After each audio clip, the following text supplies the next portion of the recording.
Now back to Inside West Virginia Politics with Mark Curtis. Welcome back to Inside West Virginia Politics. Certainly the biggest political story of this week in the Mountain State was Senator Joe Manchin's announcement that he will not be running for governor in 2020. Manchin held a news conference on Tuesday. Here is part of it. I made the decision I made for many, many reasons. And my wife and I talked about it probably yesterday. We were talking and we said, you know, there's 50 or 100 people come. 50 people tell you you should stay in the Senate, and 50 people said, please come back as be governor if you can. And they all had good, valid reasons why they were correct on both. But when it came down to it, I had to make a decision where I thought I could have the most impact and continue to have an impact as far as for West Virginia. And I say that because everything I've done in public service has been about how can I put myself in a position to help the state. I was House of Delegate, then State Senate, and then Secretary of State, then Governor, and now Senator. So I know the positions. I've been able to learn my state as well as humanly possible and try to always put myself in a position to help the state.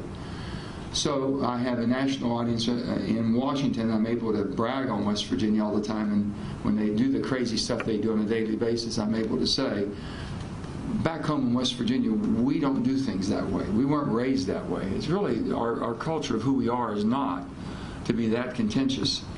And I just want people to know that this is a heck of a state, and I wish they would look at us a little differently at some time, maybe come spend a little bit more time here. With all that being said, also my rank right now, I'm the ranking member on energy. There's a lot's going to be happening in the world of energy in the next few years.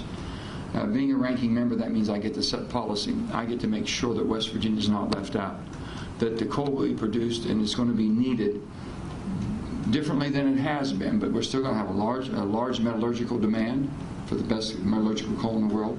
There's going to be a balance between all of the energies. I say all the above energies. Sources. The rest of the world is using more fossil than ever.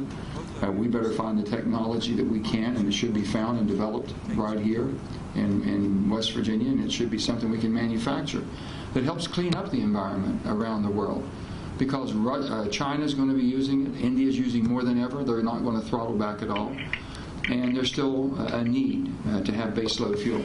All of those things being said, it's extremely, I think, extremely important for me to be able to speak truth to power also. When things don't make sense, that I can speak out. I can say the things I think need to be said. I can speak in a way that I think has always been respectful. When I agree with the president, I support him, and I will say that. It doesn't matter whether he's a Democrat or Republican, whether I agree or disagree. If it makes sense and I can come home and explain it, I support that. If it doesn't make sense, I don't ridicule and call people names just because I disagree with it. I basically am able to say, with all due respect, Mr. President, I would hope that you would look at this a little differently, because I don't think the direction you're going is really good for our country or good for the world, if you will. For the past several months, Manchin has essentially frozen the field of potential Democratic candidates who might want to run for governor, but we're waiting for Manchin to make the first move. Among those taking a serious look at a run for governor is State Senator Ron Stallings, a Boone County Democrat. Stallings has been in the Senate for 14 years and has been a medical doctor for 34. There may be other candidates, but Stallings says he's led the battle on the state's biggest health problem, opioids. I think both sides of the aisle respect me as a senator. I have, been elected 4 times. I worked across the aisle. I'm considered a centrist, if you would.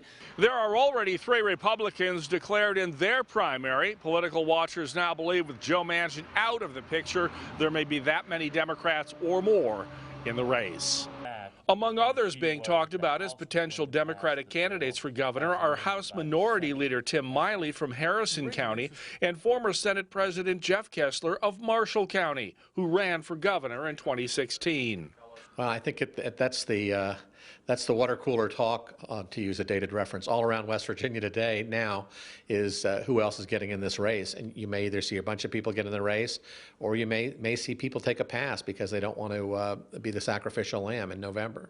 Even Senator Manchin knows his decision will have a ripple effect. And I think there's some people that will jump forward that are good candidates. It'll make it a very exciting, interesting primary.